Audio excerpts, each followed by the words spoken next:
Alright, this is another video for 3VT. This one is about exercise 9, how to solve a system of equations. So here I wrote down the first system of equations. Now if you only have this information, only 2x plus y equals 3. This is a 3 here, it's not very clear, so let me write it again. Then if this is the question, you cannot solve it because x and y can be multiple things. But if you have two of them, you can actually solve it. And this is the easiest method. How? You have to make sure that the number in front of the y or the number in front of the x is equal, and then you can subtract it. So what I can do is I can do the bottom one, I can make that twice as big. So then I have 2x plus 4y equals 0, because 0 times 2 is still 0. The top one, I'm not going to change, I'll just keep it the same. Because now if I subtract one equation from the other, then here you get 0. Here you get minus 3y, and here you get 3. So if minus 3y equals 3, then y is minus 1. Now once you know that, I can just pick one of these two, the one that seems easier to me, which is the bottom one. I'm going to write that down. I'm going to substitute the y for minus 1. So we have x plus 2 times minus 1, and that should equal 0.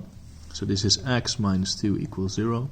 So then x is 2. And this is how you solve a system of equations. Now in the book they also tell you a different method, so maybe in the next example I can show you that method also, but I think this one is the easiest by far.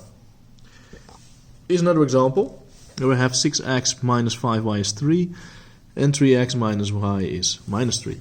Now we have to make the number in front of the x or the number in front of the y the same. So what I notice here is, again, I can do the bottom one times 2. I can also do the bottom one times 5 to get rid of that, right? But I'm going to do the bottom one times 2.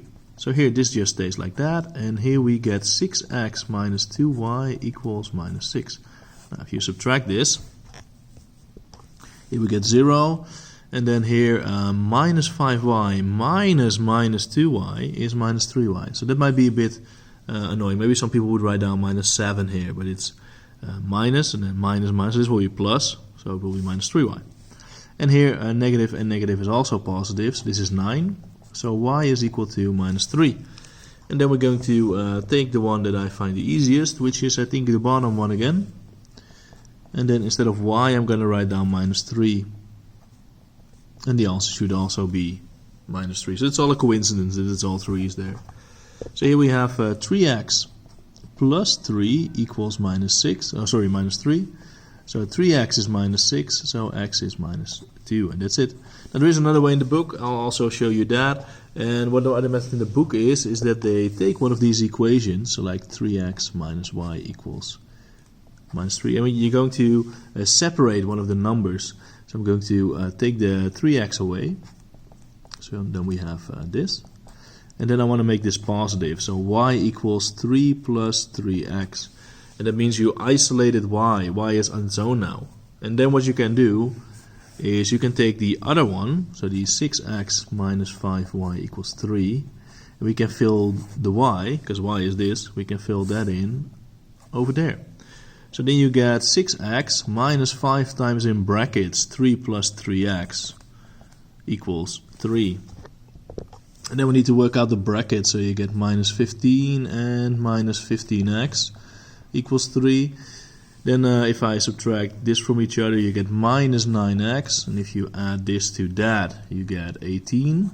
So then x is minus 2, which is also correct because we also had minus 2 over there. And once you have x, you can fill it in into one of those to get the y. But I think this is a bit more complicated than the other method, but you can use whatever you want. Thank you for watching. Bye-bye.